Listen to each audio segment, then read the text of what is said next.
क्रांतीवीर लहुजी वसंत साळव्यांचा जय असो. डॉक्टर बाबासाहेब गोपले यांचा जय असो. छत्रपती शाहू महाराजांचा जय असो. सर, आझाद मैदानामध्ये 23 फेब्रुवारीपासून आपलं आंदोलन सुरू आहे आणि सकल मार्तंग समाज महाराष्ट्र राज्य यांच्या वतीनं आपलं आंदोलन आहे.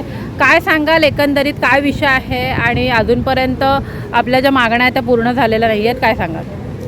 सकल मातंग समाजातर्फे दिनांक 23 फेब्रुवारीपासून आम्ही या ठिकाणी बेमुदत धरणे आंदोलनासाठी बसलेलो आहोत. या ठिकाणी अनुसूचित जातीचे वर्गीकरण आहे, आरक्षण आहे, अनुसूचित जातीचे जे आरक्षण आहे त्याचं उपवर्गीकरण झालं पाहिजे या प्रमुख मागणीसाठी या ठिकाणी बसलेलो आहोत. महाराष्ट्र शासनाने 15 ऑक्टोबर 2024 रोजी एक समिती नेमलेली न्यायमूर्ती जस्टिस अनंत बदर यांच्या अध्यक्षतेखाली, परंतु त्या समितीला 3 वेळा मुदतवाढ देऊन देखील अद्यापर्यंत समितीनं अहवाल सादर केलेला नाही.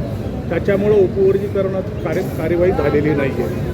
माननीय सुप्रीम कोर्टाने 1 ऑगस्ट 2024 रोजी निर्णय दिला आहे की राज्य सरकारांना आरक्षणाचे उपवर्गीकरणाचे अधिकार आहेत.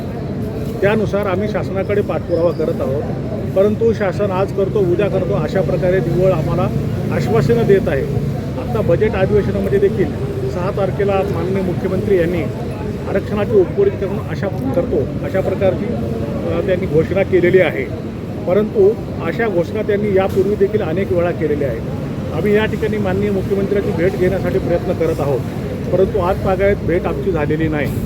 मधल्या काळामध्ये आम्ही माननीय सामाजिक न्यायमंत्री शिरसाट साहेब यांची भेट घेतली, परंतु ते म्हणाले की ते माझ्या अखत्यारीतला विषय नाही, माननीय मुख्यमंत्री साहेबाच्या अखत्यारीतला विषय आहे, त्याच्यामुळं त्यांच्याशीच बोललं पाहिजे. आम्ही आमचा विषय त्यांच्याकडे मांडण्यासाठी आम्ही प्रयत्न करत आहोत, दररोज निवेदनं पाठवत आहोत, परंतु आमची माननीय मुख्यमंत्री साहेबांसोबत भेट झालेली नाही. आता उद्या येणाऱ्या 14 मार्च रोजी त्या जी समिती नेमलेली आहे माननीय जस्टिस बदर यांची, त्या समितीचा कार्यकाल पूर्ण होत आहे.